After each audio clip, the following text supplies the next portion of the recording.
Hi guys, I'm live for the Ratterator. It's a Porsche of heavy metal pedals, and I'd like to give some talking points about it, so you guys know it's not just jive. Um, First of all, it's studio grade in a pedal, built with true 24 decibel per octave filters, so that's a good thing.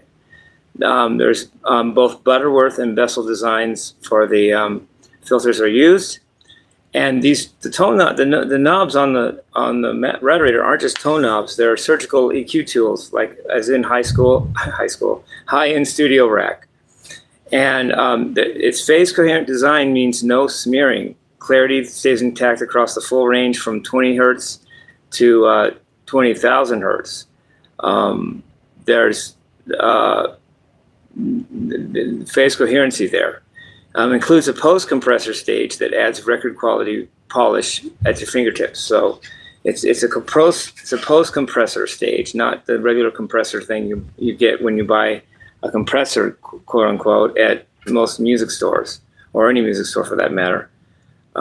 It has the Aurora curtain, which is a Bessel low-pass filter, 20 kilohertz to 2 kilohertz. It's got the wall of ice. It's a Butterworth high-pass filter from 20 hertz to 700 hertz. It's got the dual assassins, or sometimes I call them twin assassins, two notch filters, one at 350 hertz, another at 850 hertz, with wet-dry blend. And see, 350 hertz is where you have a lot of muddiness happen, and then 850 hertz is where you have a lot of nasal quality. And the dual assassins, that's what they're called, dual, it assassinates both those, the mud and the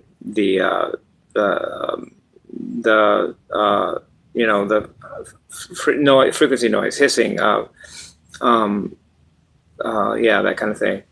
It has OPA 134 Burr Brown op amp, plus 1N914 diodes for each ring analog, for rich analog clipping. So the thing about that is that in analog you have continuous signal, and therefore you really do have full frequency domination. But in digital, you only have samples of it. You only have discrete points, which means you don't really have full frequency domination, because you can only handle it at those frequency points instead of the whole frequency range. And it has two N5458 and two N5457 transistors for touch sensitivity and feel. Those are high quality resistors. And it has NE5532 precision bias plus 3,300 picofarads ripple cap, which keeps the ground stable, the ground state stable and noise free. So you don't want the ground state to be variant or go away, so it keeps it stable. And you don't want hissing and noise in the ground state, so it helps with that too. It takes it away.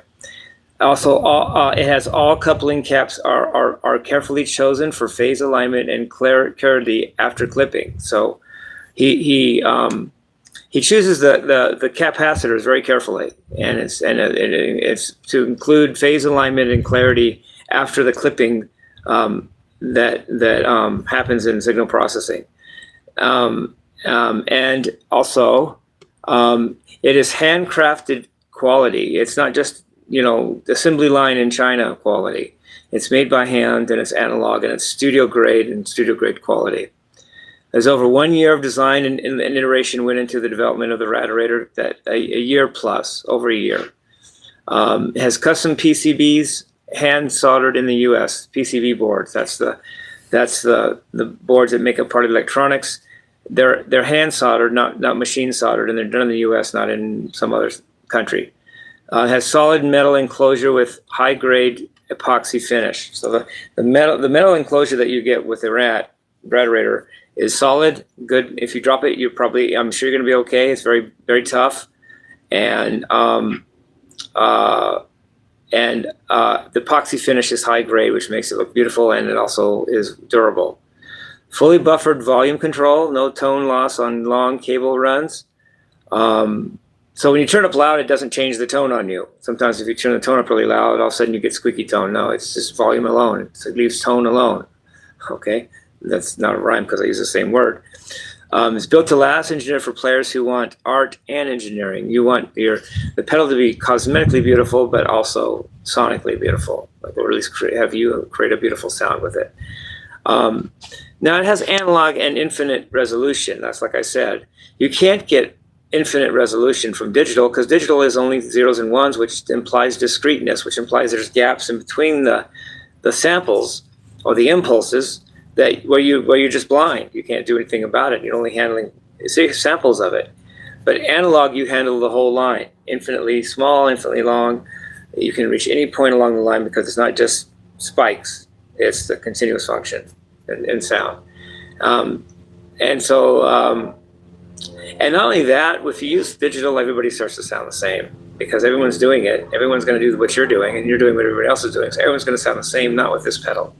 With this pedal, you sound different because it's analog, and it's straight from the Ratterator and Shirtless Guy Jimmie, and it's from Desert Sky Audio. And order one soon. They're a very good deal, and I doubt the deal is going to last for forever. And so buy them while you can. And it's about unique tone, touch, and feel sculpted in real analog. So it's a human pedal. It's not an AI computer thing that the guy down the street's using also. So as I say, the Ratterator is the Porsche of heavy metal pedals with speed, precision, and beauty in sound. Love you guys. Peace, love, and rock.